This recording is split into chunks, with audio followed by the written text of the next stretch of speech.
Yeah, somebody left their shit around here somewhere. Hi, how you doing, everybody? My name is Tactical Terry, and welcome back to Tactical Terry Talks. I know it's been a while since we've seen each other, and I apologize.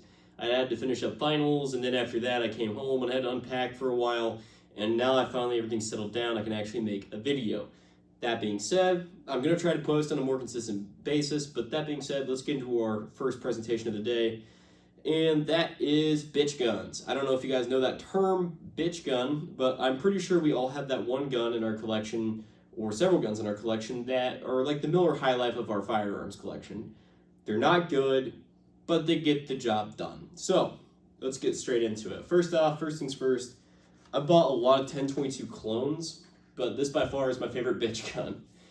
It hosts one of my 22 caliber suppressors, and I enjoy it a lot. I really enjoy it. It's very fun. I like taking this out and just shooting raccoons or anything that is available in my area to hit with this thing. This thing is very fun, very easy to shoot, very light. You can actually give this to a small child and they'd be fine shooting this. I don't know if you want to release your 9-year-old son with a 10-round 22 knockoff or 10/22 knockoff, but yeah, this thing would be right up their alley. To break it down on this one, I put a Vortex red dot on here, which is about half the cost of the gun, to be honest. And so is the suppressor. The suppressor basically beats the cost of this gun when I got it. $30 sling on there that just works, and then a tack light. And I know you guys are saying, why'd you put a tack light on there? Well, at nighttime when you hunt raccoons, it's nice to have something that you can easily get to and just turn on and turn off. Easy as pie. This thing is one of my favorites. I have killed more raccoons with this than I think most of my firearms in my collection. This thing is really fun. My cat is being stupid, but we'll ignore that. I think it's going to be a staple in our videos, just the cat being dumb as hell, but we'll ignore that. So there's that. Next up, I've had this one since I started really getting into firearms. This is my bitch AK. This is a Pioneer Arms Sporter AKM from Poland. This thing is a hunk of shit. It's overgassed as hell, it beats the shit out of you, and I didn't know much about it back then. I put a better brake on this. What else? I put a Zukov stock on it because when I was younger, I was like, man, I want a gun that folds up so I can, be gangster or whatever, I guess. I don't know. Some stupid kid thought that I had when I was younger. So I'm pretty sure I got this when I was 16. I had my mom actually go to the gun store with me, and I wanted an AK, and there was one on the used rack. And it sold by the time I got there because I worked for months for this thing, and they were like, "Hey, we could get you in touch with them," and I was like, "No, it's fine. I'll look around." And I went on Classic Firearms. They have these in shooters packs for $500. $500. They were easy to pick up, and I picked up I just picked up one of these, and I picked up another one recently. However, I'm selling it just because they're always overgassed. Be warned if you are one of those people who are like, hey, I'm going to buy a cheap AK. Do not buy these. They're okay. They work as an AK. They act like an AK, but they're overgassed, and it's like shooting an 8mm Mauser. It is horrible. It is awful. However, this was one of my first AKs, and I had to live with it because at the time I was a young kid. I didn't have really a budget to buy a shitload of guns. My parents wouldn't be spending money on guns, so they wouldn't help me sign for them, so I had to wait until they were in the mood to help me get one. But yeah, as you see here, it's most bare bones. Well, it used to be a bare bones AK, but we put the UTG rail on it, so we're now able to put optics on it because I didn't want to zero the irons. They're still not zeroed. We still have a tack light on it, as always. We always have a tack light because white light is always what we need on a gun. Folding stock, so you can get in and out of vehicles easier, and there is a good reason for it after I thought about it. You can get in and out of vehicles easier with this. It's awesome just to have that ability to get into a vehicle, have a compact rifle, and be able to put down rounds down range if you have to.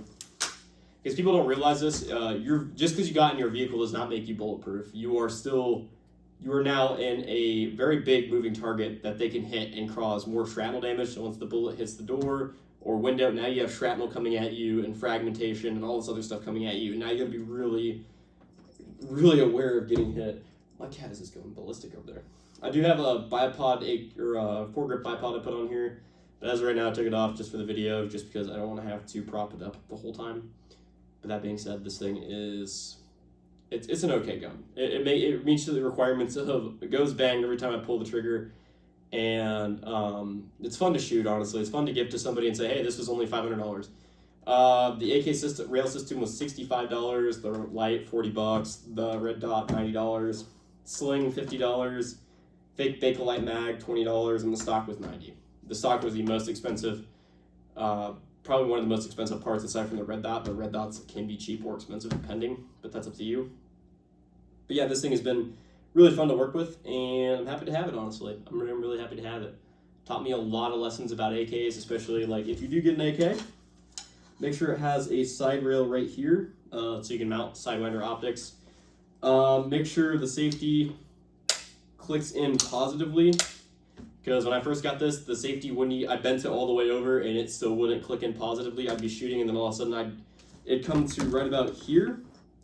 The gun would fire and not jam, the trigger wouldn't reset, and you had to keep clicking it and it'd reset the trigger, and then you go bang, it'd pop out of place, and be like, oh shit, what the hell, and then it'd flick that forward again. But yeah, overall, I fucking love this gun. This gun was a lot of fun to play with. But now that I've got better AKs, this thing is, in my opinion, just a bastard to shoot. I'm going to keep it around for a while, just because why not? It was just a fun gun to shoot, and I really enjoyed it. So I'll move this over here. I know a lot of people are going to say you're flagging yourself. Well, the gun's empty. I know it's empty. This is a bitch AR. This is my bitch AR. This is a Ruger 5.56 AR-15. It came pretty stock when I got it. It had a basic M4 stock. It had the Ruger grip on it. It had a quad rail that a kid put on it at the store. He bought the grip or whatever. He put this foregrip on there, all the rail sections, and the mag release was aftermarket, but I put that on there. It did come with a flash hider. I ripped that thing off, and I recently put on a suppressor adapter because I'm actually going to keep this. This is actually one of my favorite ARs to shoot. I really enjoy shooting this, and it's been really fun to own this one too. Put a Bushnell magnifier on it. I have a 6-hour MSR Romeo, so that's like their budget line series of optics, or like their shooter-friendly, like basic shooter-friendly optics line. They're really good. What else can I go into? So yeah, upgrades I made. I put a FAB Defense stock on it, just because I got into that idea that, hey, what is in the gun is what you're probably going to be carrying into a fight sometimes, and that is very true. I do believe in that statement, because if you ever had a bump in the night and you get up and you grab Granddaddy's shotgun, you realize you only have 5 rounds and you're in your skivvies. So you're going to be walking to that door and you're going to be like, okay, I'm going to be emptying a mag into darkness and I don't know what's going to happen.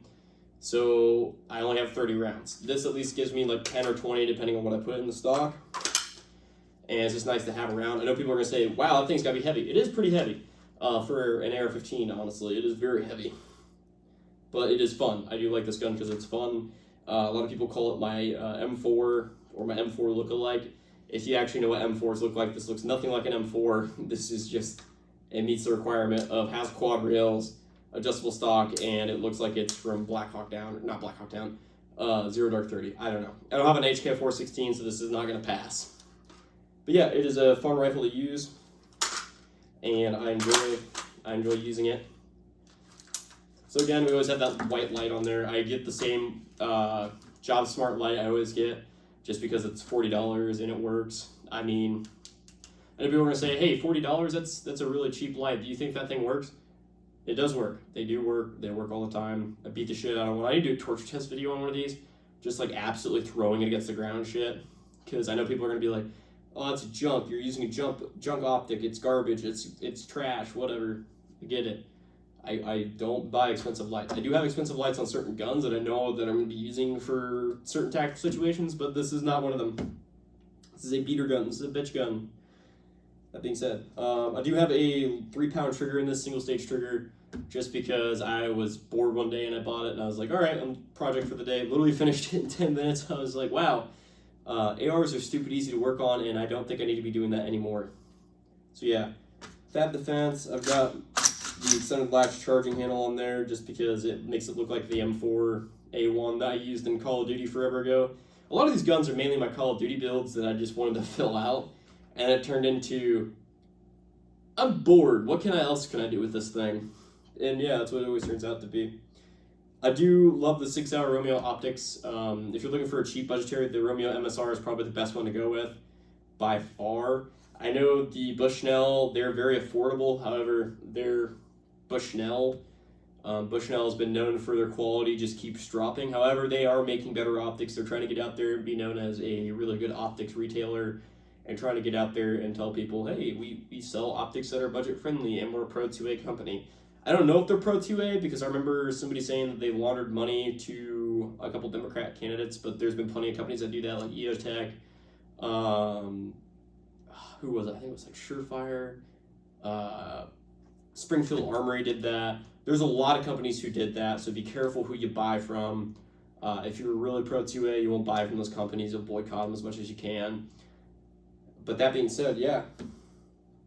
So, what else do we want to talk about this rifle?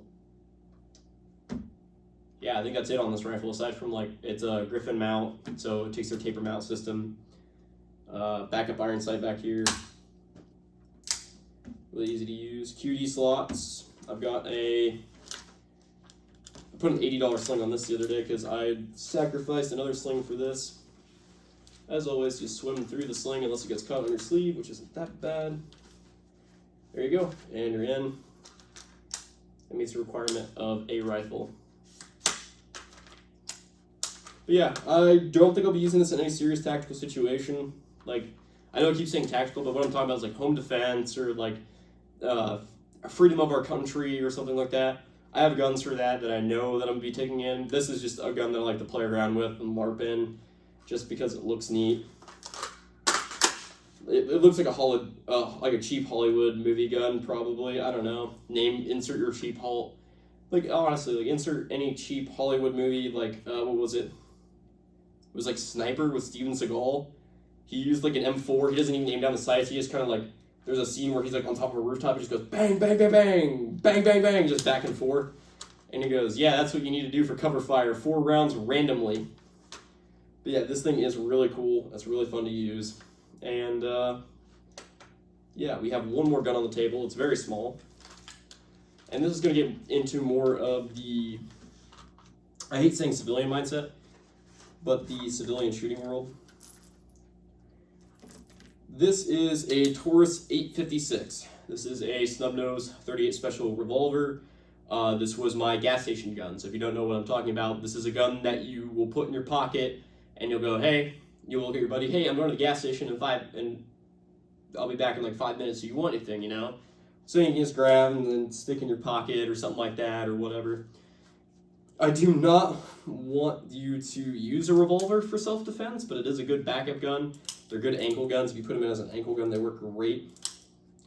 But other than that, they're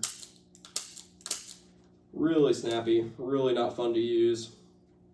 And they do not work with gloves, apparently, because this is locking up all my mechanics gloves that I've now chosen to wear.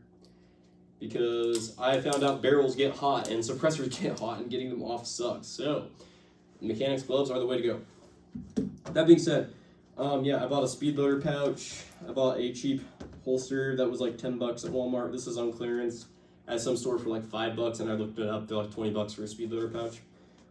But yeah, you can use this for just dumping into some dickhead who's at the gas station who's like, hey, you didn't give me my pack of Marlboros. I'm gonna rob the fucking store with my shitty rusty Swiss Army knife. And I'm gonna drop you with my shitty fucking Taurus that was made in Brazil. That being said, this is a fun gun to shoot. I don't mind it to shoot it. Like at 7 yards, I don't mind it. After about 50 rounds, your hands start to hurt because this thing is a bit of a pain in the dick to shoot. Other than that, I really enjoy this gun. It's very nice. It's very easy to carry. You can carry it in a pocket. You can carry it in like a little holster. There's a lot you can do with these. I know they make like little small back holsters where you can use these, or like ankle holsters. I haven't tried those out yet. We'll figure it out. But in the meantime, I hope you guys have a nice day. Thank you for stopping by and watching. It's been great to be back, and I hope I can make more content for you guys. Thank you. Bye. So this is just me in post as usual, posting a really shit tier gun meme, or just a gun meme. This one's from Vintage Warfare, but anyway. Some things, other things I want to talk about. There's other guns I would have put on here, like some cheap shotguns I have, stuff like that. Shit, I just beat the shit out of, like, and cheap shotguns are a dime a dozen. Everybody has those cheap shotguns. Everybody's got a cheap AR they hate, or just they're not afraid to get, like, broken, or a 22 they're not afraid to get broken. But there's plenty of guns I could have thrown in here that I just kind of ignored because I was like, I don't really feel like getting them all out. And I know you guys understand what I'm getting at the point. If you guys would like, comment, share, subscribe, that'd be awesome. And I hope you guys enjoyed the video. And this is a thanks from Tactical Terry. Have a nice day.